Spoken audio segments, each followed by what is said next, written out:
We alive. I'm alive. I'm glad to be here, back in that number. One more again. Okay.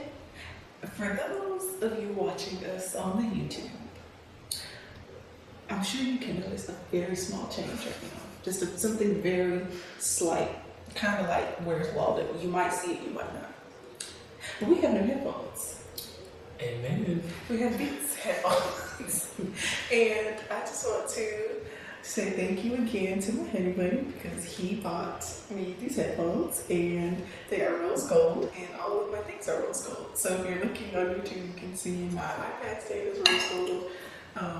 My iPad, take it off the cover. Yes. It's rose gold. Yes. And my laptop is also rose gold. So he pays attention to detail and made sure to get me headphones that match all my things. And he loves me and he invested in me. And I just had to, I can't stop smiling. That's all since yesterday. Well, it's very important for us to, I guess, represent quality. And that's what you represent. So I want us to, represent quality, show quality.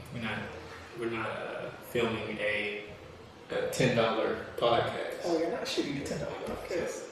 We're quality, and we should have those things. So I'm very excited to you talk about the ones, but I like the. Them black is sleep. Them black is sleep, but these I'm obsessed with rose gold. All of my electronics are rose gold. Yeah. And we want to bring y'all the best podcast possible. So yeah, we are. The podcast is growing, the audience is growing, and we need to grow too. So I invested in these headphones. He invested in the headphones, but it was an investment into us, to our podcast, and ultimately to y'all. So we're bringing y'all better quality podcast episodes. As you can even see where we're shooting, it looks different. You know what I'm saying? We just up. It's growing. It's elevating. We did not introduce ourselves. We did not. We did not. We kind of do a rant. We did. So for those of you who this is your first time listening, welcome to the Message 24. This is 24 podcast. I am one half of this podcast, and I'm Lakhia. And I am the second half of this great podcast, and I am James. Go by Coach James, go by Daddy James, go by Daddy James. This is news to me. Yeah, go by Coach James. But yes, we're excited to have y'all join in. We're glad to have you here. Also, I want to say thank you to those of you who responded to our Instagram poll asking for what topics you want to hear us talk about. We want to make sure that we are providing content that you actually want to hear. For real. So we were elated to hear all of the things that. It's turning me on. What's turning you on? Using these sexy words. Elated. Elated is sexy. Anyway, we're very happy and Daddy James. Big Daddy, please. So over the next couple of weeks, we'll be rolling out some of those topics. And this week is about one of the topics that we got in. So we are going to be discussing relationship FOMO and what it is, the way it presents itself, if we've experienced it, and then how to navigate that. So we have a lot of things on this outline, so we will hope and pray that we get to everything. This is going to be a long episode probably, but I'm telling you, at work you got something to listen to, you cooking, you got something to listen to, you clean up, you got something to listen to, you work out, you got something to listen to.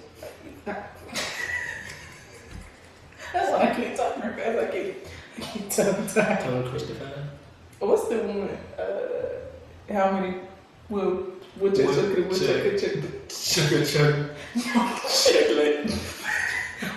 thing we was trying to do? Pinky? Yeah, it was like pointer. Switch. Oh shit! I forgot about that. So it's this man on TikTok who does like these things to like his fan. If y'all are looking on YouTube, you can see what we're doing. If you want to see what we're doing, head over to our Message 24 YouTube channel. But it's this man on TikTok and he teaches you how to do things to keep your brain sharp. And the first time I tried to do this, I almost gave myself a stroke or something because I just was focused on it so much. So what was it? It was pinky. You put your pinky out first. And then your pointer. And you pointer switch at the same them. time. See? Switch them. Oh, I can do it now because I tried it. And then you switch them, back and switch them. forth between your hands. The first time I was doing this, I was putting my thumb up, my everything good. So if you were listening to us and you're at work or you just at the crib and you're chilling, try that. So put your pinky up, put your pointer finger up, and switch. Yes. Switch. And you have to do it on. Yes. On command. Just at switch. Do it. I'm gonna tell you, it got so bad. I started moving my neck. I moved my neck and wasn't moving none of my fingers. I said, "This is." You're tweaking. When I put my thumb up, I said, "You know what? I had I enough." put my middle finger up. And then I can do it very easily, but he got a bunch of up there, and they all like are good, I guess. So, anyway, let's jump into FOMO. So, you wanna tell people what FOMO stands for? Yes, FOMO stands for fear of missing out. Yes. The fear of missing out. So, there are a bunch of different types of FOMO. So, of course, you can experience FOMO in a relationship. You can experience FOMO as a single person. Lifestyle FOMO. Yes. Child FOMO. Work FOMO. Yeah. If travel FOMO. What happened with Dogecoin? Everybody was on the crypto FOMO. Crypto FOMO. Yep. Boy, them niggas who was investing in Bitcoin got 12 years ago. Right now. Oh my God. But there are several types of FOMO. So the types of FOMO that we will probably touch on will be relationship FOMO, being single FOMO, and then maybe some business career FOMO. We'll see where we go with this. So should I jump into the types of FOMO first? Yeah, you can kind of start with the types of FOMO. You go there. Okay. So, like I said, there are several different types of FOMO. So, if you are experiencing any of these things, you probably are having FOMO. You just didn't know it. Yeah, and that's the crazy thing. Like, it's some things that you're going through that you don't even know you're going through. Yeah. And once you hear somebody mention it, you're like, oh shit. This is what this is. This is the thing, yeah. So, I'm going to list 5 examples of FOMO. They're all different. So, number 1, you might be experiencing FOMO if you have anxiety when your partner does something without you. If they're going somewhere, you're not invited, and you're anxious about it, you might be experiencing FOMO. Number 2, you take pictures of every single thing that you do. This is it's not necessarily a relationship FOMO, but it's just like a life in general FOMO, I think. Like, you are so afraid that you're going to forget this moment. Like, you just want to capture everything instead of just like being present and being there and enjoying the moment. So that's number 2. And as you're saying these, I'm learning. Oh, okay, cool. So I'm taking notes as you. I mean, I've experienced these. Not all of them. I don't think I ever get anxiety when you do stuff without me. Like, we're our own people. So I don't think I get. Yeah, I haven't gotten that anxiety. But I have at one point, so not with us. Yes, Oh. but just like in general. Yeah, I see what you're saying. So, number 3, you don't like to be by yourself. You would rather be with other people because you think, I'm missing something. So, that's another example. Mm-hmm. Number 4 is you are on social media a lot. If you are someone who sits on social media a lot, looking at what other people are doing, what they driving, what they wearing, where they going, what they working. Who they mention on too, technically. There's people waiting to see somebody post their boo or babe. They just lurking and waiting to see. There's some people waiting for you to not post, to stop posting. Yeah. That too. They're creeping on in there, waiting to see the photos archive. Some people just like trouble with that. They look for it. And then number 5 is you are unhappy with your relationship and you don't know why. That's another form of FOMO, which is a huge relationship FOMO. Say that again. You're unhappy with your relationship and don't know why. Type of relationship FOMO. Alright, so now that we all know what FOMO is, would you like to share any experience that you've had with FOMO, whether in a relationship, whether when you were single, whether you're with your friends, and yeah, we'll just go from there.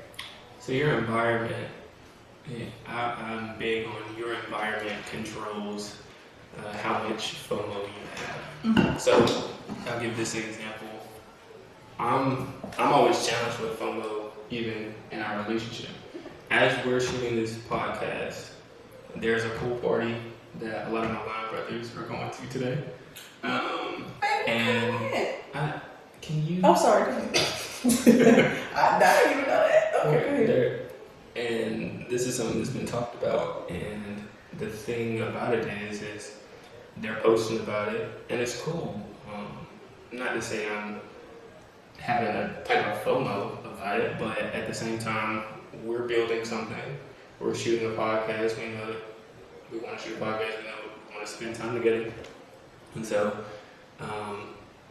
yes, your environment controls that. So if you're hanging around people who are constantly having parties, are they single, and that's your environment, then you may be like, it's crazy though how it works, because the people who are posting on social media who are showing that they're having such a lit time, they're outside, whatever that means. After they're there at that event wishing that they had a significant other. So if you really think about that, those people are wishing they had a significant other, and then the people who are at those functions, they're talking to you like, hey, you need to be with us, because this is where it's at, pretty much. Like, this is the environment, like, you cuffed up and, with your one person, while we got all the help. So we have everything that, it makes a lit life. So, To them. yes, so it's kind of like playing off of each other. And I think this is why gratitude is so important. Yeah. And appreciating what you're doing and where you're at. Because if you're always having this fear of missing out, you're going to be running here, running there, and just generally unhappy. Yeah. So, yes, to answer your question, FOMO presents itself every single day to me. Does it challenge me? Not really, because I just feel like I'm in tune with what I want to do, and who I want to be with, and who I want to spend my time with, and what just my everyday life, I guess. But yeah, FOMO presents itself to me every single day. Like, it's crazy. Definitely. And I would say it's because of the environment who was in my circle. So I understand.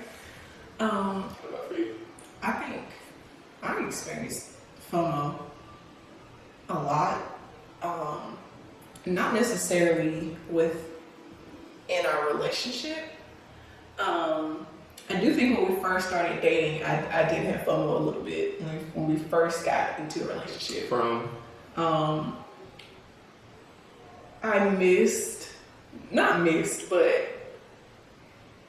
and we'll talk more about that in the sensitivity segment anyway. But when I was single, it's just like I didn't have to be responsible for nobody else. Like, it was just me. So like, I could just like go out and do what I want to do, and I would be places I didn't have to pay for shit because I just was smiling at somebody. You just go out to the home and just smiling at somebody's face and you don't have to pay for nothing. Like, it's just that easy. And I think I don't think for males we can. Oh no, definitely not. I mean, might be some girls that try to trick off me. You know what I'm saying? But niggas is easy to, you know what I'm saying? And I think when we first started dating, I was like, why am I saying like so much? Jesus. I can't go out and do that anymore. You know what I'm saying? Like, if my homegirls are single and we want to go out, we can go out, but I can't be with you smiling in somebody's face. You know what I'm saying? Like, I can't do that. Then I started to wonder, well, like, are people gonna invite me to go places? Because just because I'm in a relationship, like, I'm still me, there are just certain things that I will not do anymore because I'm not gonna disrespect you or disrespect our relationship or ultimately myself. So I think I had a little bit of that when we first started dating.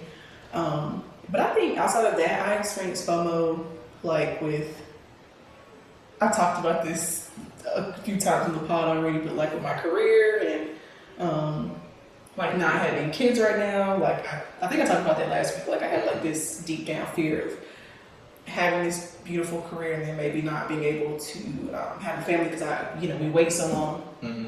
And I also have this fear of like, again, most people my age are done with school. They are in their fields. They are in tax brackets they want to be in. They can move differently than I can move because I'm still in school and I will be for a little bit. So I have this fear of like, damn, like my 20s I haven't spent my whole 20s in college. Like when I get this degree, I would have been in school 10 years to be a doctor. You know what I'm saying? So I think that's I experienced that, and it's something. Even though I know my path is my path, and this is for me, and it's not for anybody else, it is still hard sometimes, and I have to just practice gratitude and just to be thankful for where I'm at, and remember that I am living in a prayer I prayed, a prayer my ancestors prayed, whatever. But it's hard sometimes. So I experience that a lot, unfortunately. So. And there's, when you were mentioning that, you wish you were able to, or were in school for so long, or whatever it might have been, it kind of brought me to the other side of FOMO, which is kind of the very opposite. So I think it's where I'm at right now. Mm-hmm. So I guess I'm not afraid of missing out on the opportunities that present themselves at this moment. I have the total opposite, where I fear missing out on my future. Mm. So there's a fear of missing out on the present, which is what a lot of people are in. Yeah. But both of them can be unhealthy. Yeah, of course. And it's something that I'm realizing as I'm speaking right now. Yeah. It's you're doing so much for the future that you don't take any time for the present. And so that can be not by you. I mean, either way, it's not healthy. Yeah. And we will talk about being present in one of the ways to deal with FOMO. But we can also talk about, we talked a little bit about relationship FOMO. You shared the things that you've had. We talked about the different types. I think there's one we didn't touch on that I feel like some people really go through in relationships. Being unhappy with the relationship that you're in with somebody, but you don't know why. I haven't experienced that. That's not something we've experienced, but I do think that's a real reality for a lot of people. Yes, I would agree with you on that. There's a bunch of reasons for that, and I think we might have mentioned this in a previous episode, but I think social media can be one of the main reasons of why you feel maybe you should be receiving something. I saw this, someone I was following, their significant other was buying them, it was at least $600, $700 worth of stuff. And they were this is just because, it's kind of just because type thing. And me seeing that as a male, I could be well, dang, this is what I need to be doing, or I'm not living up to standards or whatever. So, and from your standpoint, maybe you might be seeing hey, since I'm not receiving this, I'm unhappy because this is what the norm should be. And since everyone else is receiving this, then I should be receiving this. So I think social media has plays a huge part. I think there's a difference between. I'm sorry, I'm not going to cut you off. No, I was giving I took a gas there. Yes. I think there's a difference. If you're just unhappy with somebody because y'all relationship just isn't working, I think that's different than FOMO. But I do think that social media contributes to a lot of relationship FOMO that people have. And I know we talked about this before where, again, if you're on Instagram, Twitter, wherever you are, and you're seeing the things that other people are doing for their significant others, and you have someone who you love, you're happy with, you adore them, your relationship is great, and then you see what other people are doing for their significant other, and you're well, does this person love me because they're not doing that? That sort of thing. And I also said before, it is unrealistic to expect those types of things from people if we're not there yet in life. And I also am someone who I'm never gonna ask somebody for something I can't do for myself. So I'm not gonna be asking for someone to buy me thousands of dollars worth of things if I can't in return do that for you. So I think people just need to be a little more realistic. Granted, we all should feel like we deserve nice things if we want them, but you need to be realistic about where you are in life, where your partner is in life, and if those are things you want to be doing for each other, y'all need to be putting a plan in place so that y'all have the finances to do so and the freedom to do so. So I definitely think social media plays into that a lot. A lot of people are comparing their relationships to fucking celebrities. I don't even know these people in real life. And that's a great point. Like I was watching the XXXTentacion. Yeah. And his documentary, like he was going viral. He was doing a lot of things, and I liked a lot of his like just music in general. But what they showed in the documentary was he had a girlfriend during this time, and what people may have perceived. I'm not saying that people perceived this or they didn't, but while he was posting her on social media, it could have been plenty of women like, dang, I wish that I was in her shoes. I wish that I had a man who's going viral and making all this money. Yeah. When from reports, he was massive. He was hitting her, abusing her. Yeah. And so you don't know. You may not want to trade places with these people. We don't know them. Yes, you definitely don't know them. So that was an interesting point. And then another thing you said was there was something about.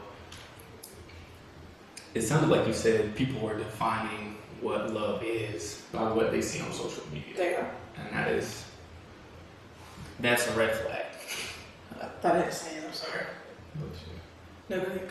It went away. Anytime I think about to sneeze, and I think I'm about to sneeze, I never sneeze. No, that's what happened. I caught myself and I was like, oh damn, I messed up now. I'm not gonna. I'm sorry. It was funny, but yeah, love or defining love by social media is a red flag.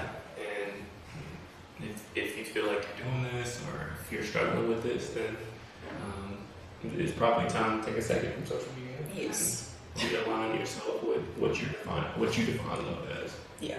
Because you don't know these people. Like, you don't know these people in real life. You don't know what they're doing. So what you see a millionaire doing for their wife is probably gonna look different, than someone who makes like $80,000 a year, which is good money if we're being real. Especially if you have kids, like $80,000 a year. Well, depending on where you live at. Because if you live like in LA or New York or somewhere, $80,000 is only gonna go so far. But if you live in like North Carolina, maybe Georgia, South Carolina, even Texas, like you could live a comfortable life if you made that money, especially if you don't have any kids. But you're comparing apples and oranges at that point. Like something a millionaire is gonna do, it's just different. Yeah, so that social media, that relationship goal shit is like, please. Even people saying about us, they're like, y'all relationship goals, like I want what y'all have, and we do have a beautiful relationship, but I want everybody to have the type of love that they deserve, that is tailor-made and created for them. What we have is for us, you know what I'm saying?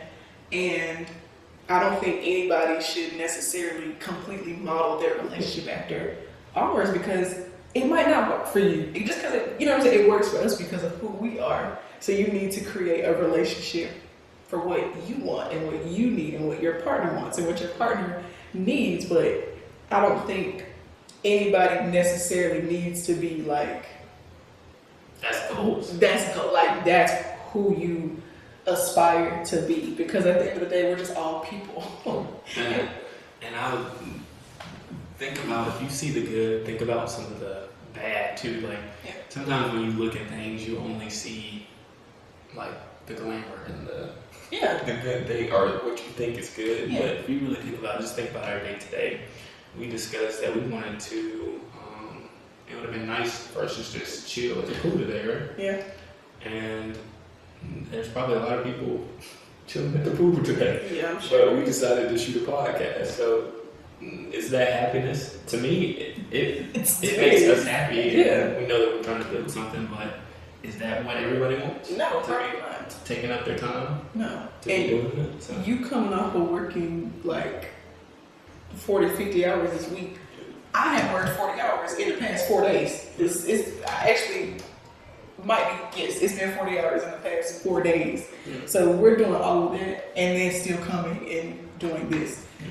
This does not work for everybody. It's not enough. What we have doesn't work for everyone. So I just say that, like, get off the socials. Don't necessarily model your relationship after someone else, especially someone you don't know in real life. Take that time that you're spending to look at somebody else's relationship and look at your partner. Mm-hmm. Take all the details and everything you notice in and just sit and use it to look at your partner. Observe who they are, what they like, Yes. what they don't like. If you just take that amount of time, like we spend a lot of time on social media. Yeah. A whole lot of time. If you check them, If you cut social media out and then really focus on your partner, you'll learn a whole lot about that person. So. I agree. We're gonna take a quick break. We will be right back. So I think we should also talk about being single and having FOMO before we even talk about ways to navigate FOMO. I'll let you go first. I have lots of thoughts of this. You said like being single And having FOMO. and then having FOMO. Being single and having a relationship FOMO though. I can see that, and we can go back to being at parties are a big one Mm-hmm. for FOMO because normally you're like, dang, like let's say the night doesn't go the way you expect it to, and the person you text or whatever, they don't end up being at your place or whatever it may be. Like you're having FOMO and wishing that you had somebody to cuddle up with or talk to at the end of the night. Yeah. So I can see that. And then like some people just want peace and they just want a partner. Yeah. But I guess things don't really happen the way that they think they should and not in a relationship, and there's just some people just want to be in relationships so bad. Yeah. And I won't speak on a certain situation, but yeah, I'll just say I've seen where people have had relationship FOMO when they're single.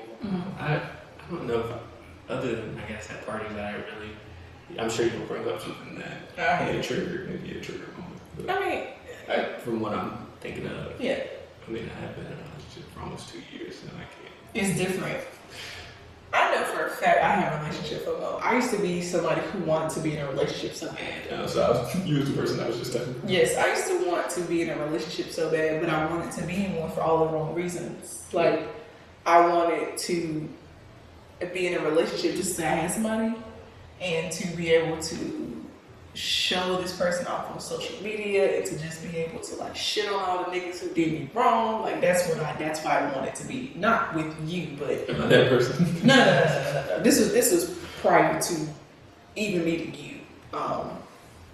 And I wanted to be in one so bad. And it wasn't until I was dealing with all of these different people and it wasn't working out. I just had to sit with myself and be like, okay, why do you really want to be with somebody? And I didn't know. So once I realized I don't even know why I want to be in a relationship, I stopped dating. Like I just took time for me and I was like, I need to get to the root of myself. I need to get to the root of why do I feel like my worth is tied to me being in a successful relationship? Like why do I feel like my worth is tied to having a man? I had to get to the bottom of all of that. And then once I figured that out, I had to figure out, okay, why do I want to be in a relationship? How does this benefit me? What do I want from a relationship? What do I want from a partner? What do I, you know what I'm saying? Like I had to ask myself those types of questions, but I get it. I sympathize with everybody who is out here and they want somebody, because I think, I mean, as humans, we're not designed to be alone. Like we were not created to be by ourselves. Like it's a innate human desire to crave to have someone, whether it's a romantic relationship or like a, you know, a platonic, like a friendship relationship. You know, we as people crave that, and I don't think anybody should feel bad for wanting that. But a lot of people have that relationship FOMO when they're single because they feel like they're missing out on something. And I would just encourage people who are single and who want to be in a relationship, ask yourself, why do you want to be in a relationship? Why? Once you figure that out, if you can figure it out, then you can ask yourself, okay, well, what do I want my relationship to look like? What do I want out of my partner? That sort of thing. But don't just get into a relationship because it looks good. Yeah. Relationships are a lot of fucking work. And I do not mean that, I mean that in the best way possible, actually.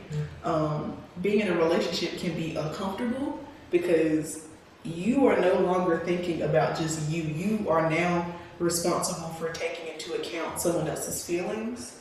And I always say, like, with you, I treat your heart like it's my own. I treat you like how I want to be treated. And even better than that, I've treated myself sometimes. Because in therapy, my therapist told me, we have to start treating ourselves like we would treat our children. It's called parenting. Like, I think it's called parenting ourselves. Mm-hmm. So you have to be nice and kind to yourself the way that you would want to be to a child. And sometimes I can be nicer to you than I am to my own self. So that's just something, you know what I'm saying? Like, I don't lost my train of thought. That is a part of uncomfortableness in a relationship is what I was trying to say. So it's a lot of work, and I'm not saying that to persuade anybody to not want to be in a relationship, because that's what you want. That's what you want. But I'm just saying, want it for the right reasons. Because if you don't want it for the right reasons, it's not going to last long. It's not going to be healthy. It's good. You're going to be unhappy. Your partner's probably going to be unhappy. So just know what you want, who you are, who you want to be, and what you want in a partner would be my advice for single people who are experiencing FOMO. And do not attribute your worth to whether or not you can be in a relationship. It's your self-worth shouldn't be rooted in that. Is what I'm getting at. You make an interesting point. What I said. You said something about when you looked at yourself, looked inward, and I think looking inward is very, very important for you before you get into a relationship. Yeah. Look at yourself. Take some time for yourself. Know what you want. It's like it honestly doesn't really make a lot of sense if you don't know what you want. It makes no sense. You don't know what you want, and you don't know, and your partner doesn't know what they want. So y'all just get into something and just know nothing. And nobody knows nothing. And then it takes a year to figure out that now you know what you want. Which, I mean, at least you figured it out, but you could save yourself a lot of wasted time by just looking at yourself, asking yourself, hey, what do I like in it? And I'm kind of just throwing it out there, like, yeah, it doesn't make sense, but sometimes you actually learn stuff about yourself in that relationship too. Yeah. But some of the basics, like, you know if you like a clean person or a not so clean person. You know if you like somebody who loves to be out, loves to always be at parties or have people over and that type of environment versus a person who is chill and quiet. Like some of the basics, you know what you like. You know if you want somebody with long hair versus somebody that's bald or whatever. Like some stuff I know that stuff varies sometimes, but you kind of know what you're attracted to and what you like. So. Yeah, you do. I also will say this. A lot of people, I've been asked, like, how to manifest a man the way I manifested you. Okay. And that's what it was. Like, I had to look at myself, I had to ask myself these questions. But I also remember I did this. And it's funny because I just finished reading Finding Me by Viola Davis. And she literally prayed for her husband. She said, I want a big black man from the South who used to play football, who was married before me, who has kids, and he don't push me to have kids. She got all of that. And I remember after I had done all this work, I'm still working on myself. I'm still a work in progress every day. I figured out, who I was, what I wanted. I remember I wrote a list and I said, these are all the qualities I want in a man. And I think like maybe 2 of them were looks. Everything else was, I needed him to be attractive, I needed him to be tall. The only 2 looks things I put down. But everything else, I remember just writing out a very detailed list of qualities I wanted in a partner, the things I wanted them to want, and this, that, and the third. And at the end of it, I just said, like, God, I just want somebody who is tailor-made for me, like who is custom for me. And remember, I just would pray about it. I wrote it, left it, and a few months later, I met you. Now, I'm not saying, prayer works. So let me not say that. Prayer definitely works, but I think it took me. You can't just jump ahead. Like, you need to kind of start with you first, then work your way up to what you want. Anything works. Yes, you can't just jump to step 5 if you ain't done 1 through 4. Like, that's not how it works. So that's my advice for anybody who wants to be in a relationship. That's how it happened for me. Again, it might not work. We are not experts. Well, I will agree with you about the praying for the person. There was this lady named Miss K. I'm not gonna say her whole name. Yeah, we're gonna keep it cute.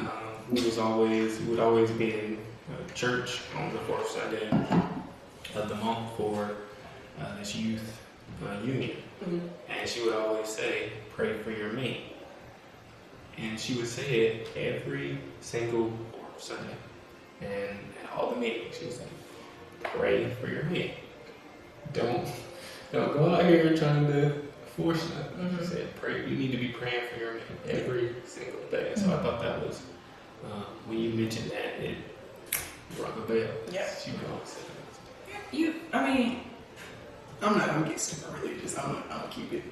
I'm gonna keep it very, very light. But I would, if you are someone who prays, I recommend praying to whatever higher power that you associate with for those things.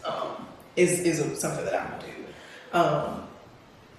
I think it just reinforces that this is what you want. And ultimately, I think it gives you something to have faith in. Like, if you don't have faith, you don't have nothing. Like, if you just out here and you don't feel like you're ever going to find somebody, you might not. But you just have to have a positive. Yeah. Yes, you have to have a positive attitude. Ooh, I also heard something the other day that people have all of these qualities and attributes they want in a partner, but then they have to look at the dating pool of who is even available that checks off all those boxes. They were saying, it was a dating expert actually, and she was saying how a lot of women want a man who is like over 6 foot and makes $1 million and he's black. That's like 1% of the population. There's a whole bunch of women that want that same thing. So that's what I'm saying. When you find a partner, you really gotta sit down and think, okay, what do I want? What am I willing to be compromised on? That's another thing. There is no, you said this, there's no such thing as a perfect person. There's not. Yeah. There's no such thing as a perfect person. We need to get that copyrighted. I'm sure it already is. I'm sure somebody already got us. But there's not. So you can create this list. And while they might meet everything, they might not meet some things. But you have to figure out, okay, what am I willing to compromise on? What am I not willing to compromise on? I moved my mouth from the mic, so hopefully y'all heard it last. So yeah, that's all I got for the single FOMO and relationship FOMO right now. That's good. All right, you want to move into how to deal with FOMO? I'll let you do what? Yeah, do whatever. Okay, so there is a list that you've came up with? I mean, I can read it better, but I just was saying, like, No, it's fine. It's okay. fine. So there's 5 types of ways that you can deal with FOMO. Number 1 is therapy. The second one is figuring out exactly what you want. The third one is practice grounding, being present, slowing down. Fourth one is get off of Instagram. And the fifth one is make your own choices. These are great. I'm a huge advocate for therapy, single, relationship, whomever, go to therapy. That's number 1. Again, we talked about it a lot, figured out exactly what you want. Yeah. Practicing being present. You talked about like having this fear of the future, just being where you are right now. It's okay to think about the future, but you also got to think about the right now, because the right now determines the future ultimately. Right. So, and that's for me too, with the whole feeling like my life is passing me by and I'm in school and everybody else is doing what they want to do. I have to remind myself to be here. I have to just be where I'm at right now. And don't be so, not you, but I'm just saying, don't be so stubborn that you are not willing to give in some, like, no matter how, and I'm just saying this for myself too, because it's something that I'm really struggling with. No matter how successful you want to be or how driven you are, you still need to take some time and enjoy the moment. And if someone wants to share their love with you or their time with you, being willing and open to taking that time out with that person, because you grind, and next thing you know, you're 40, 50 years old, and those people have you've lost some people during those times. Those times they may not be available to give you that effort, energy. Things change, so definitely being present. And I was watching this TikTok, and the guy, he was like, "Yeah, man, I'm planning to retire early." Every time the guy would ask, "Hey, you want to go out with us?" He'd be like, "No, I'm in my zone, planning to retire early." So he retires at, let's say, 35. And as he retires, he calls back that same friend. It's like, "Hey, you want to hang out?" At 35, because of course he's retired now. Yeah. And the guy's like, "No, man, maybe we could do lunch. Maybe I got a kid, and take care of him. We're trying to build our family." It's that time. You've missed that time for him. Yeah, to do those things. Right. So, that's for the people who literally are in grind mode. Take some time. I agree. All right, so we can move into our send or delete. We already answered the second send or delete, which is what advice would you give someone interested in being in a relationship? We've already touched on that. So we have one other send or delete. So was the transition from being single to being in a relationship difficult?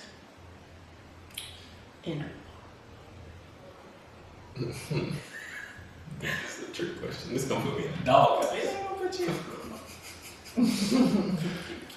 I say is gonna put me. No, it's easy. Nothing ever happened, and we're good. That's gonna put you in the dog. The line. Was it difficult? Keep it a step. Yes. The transition was difficult. I think we kind of mentioned this. Well, we're always throwing our thoughts around. But it was something that you said about worrying about another person, or making sure that you're checking on that other person, and everything that you're doing is kind of with that other person per se. The decisions you make is alongside that person. So that was probably the most difficult thing for me. It's just, I'm so I don't know what to call it. I'm self-driven, I do everything by myself. I'm a do-it-yourself type of person. You're hyper independent. Yes. That's not. So when it comes to making sure I'm checking in with you, I knew that I wanted a relationship, and I knew I wanted a relationship with you. But I think when it came to the necessary, like some things that go in the relationship as far as proper communication, we had some things where we just needed to make sure that we're on the same page on things, and that was something in the relationship that challenged me. I struggle with communication. I'm not the best with communication. Since I'm a do-it-yourself type of person, I'm by myself a lot. I do a lot of stuff by myself, so I just talk to myself about it, pretty much. But I have my people, but at the same time, like that was tough for me. So communication, becoming selfless. That transition is literally happening as we're speaking. As we're speaking to the microphone. Yeah. I agree. It was hard. All right, now you about to get put in the poon house. You don't want to be in the poon house with me, so I'm not concerned. Just like when you were sick, baby, please, can I please? You gave me damn COVID because you want to fucking play the Do game. we have to bring that in? Yes, I did. The people didn't know anything about us having COVID. Anyway, I'm just saying, even if I get put in the poon house, you're gonna be in the poon house with me. That's the difference. Just put that point of that. That's the point. Yes. But I mean, yeah, it was hard for me. I had been by myself for a long time and dealing with other, people off and on, and it just was. I had developed a lot of unhealthy behaviors that quickly, when you're in a relationship, that you don't realize it until then that it's like, oh, this is not normal. Like, this is not how I should speak to people. This is not how I should treat people. Like, didn't even realize it was like awful until I got into a relationship. So that was hard. I feel like I'm good at communicating certain things, but not my feelings. So that's something I struggle with, and I've talked about that a lot. I'm working on my emotional intelligence. So that's difficult because when you're in a relationship, it's not fair to another person for you to just shut them out. Like you can't do that. Like that's not fair. Then you wouldn't want them to do it to you. So I think that was part of a difficult transition for me. And just making space for someone else to fit in your life. Like we are building a life together. Like, and that's a whole thing in itself. We're living together now and just figuring out how that fits. It's not easy, especially for both of us who have been single for such a long time. It's like, now I'm not just responsible for me, I'm responsible for someone else's feelings. Like, I had to consider someone else in everything that I do. And it's not an easy transition, is all that I'm saying. So I think that definitely was difficult. And I mean, we're still figuring that out ultimately. We're still blending our lives together. And it's beautiful, and it's fun, and it's scary, but I'm glad to be here. I'm glad to be doing it. And to be moving into this next chapter of our relationship. So I think those are things to think about, when you're single and you're wanting to be in a relationship. Like those are things to keep in mind. This is something I'm gonna have to do once I'm in a relationship. Like, it's not just me anymore. No, it's not just totally not just yourself. No, it's not you. It's a whole nother human being out here that you have to consider. So that's it for our standard deletes this week. We are skipping sound on this week. I know y'all love the sound on segment, but we're still figuring out the sound part of the sound. I'm trying to get my shit together with that. So We'll still figure it out, but that segment will be brought back soon once we get it together. Yeah, I'm exhausted, y'all. I'm not gonna lie. We almost had an hour for this episode anyway, but I'm exhausted. I've been working a lot, and I really would like to take a nap. But I love you all. I love my honey bunnies, and we had to make sure we brought this episode to y'all, and that it was a quality episode, audio, video, combo outing. So Yes, we're definitely appreciative. Appreciative. We'll talk about it. Huh? Something. I couldn't get my words. Oh, I thought something. I'm like, shit. Down the road. Okay. But we definitely appreciate our listeners. I appreciate you. And I'm very excited for where this thing is going. Yeah, me too. Alright, so if you are listening to this audio and you want to see our faces, you can head over to our Message 24 YouTube channel. If you are watching us on YouTube but you would like to just hear the audio, our audio can be found on Apple Podcasts, Google Podcasts, iHeartRadio, Spotify. So wherever you listen to your favorite podcast, you can listen to the Message 24 podcast. You can also follow us on Instagram, Message 24 Pod, to stay updated on all the things that we're doing. So yes, we're dropping snippets, we're dropping just whatever. and we have a lot of stuff coming that we won't speak on until it's done. But just know a lot of shit is in the works. It's moving. So if you want to stay up to date with those things, follow us on Instagram. And happy Wednesday. Want me to do my thing? Oh Lord, it's almost Friday. The work week is almost over. You know that is something. What? Happy Wednesday. Oh Lord. You were singing a different song before. All right, y'all. Bye.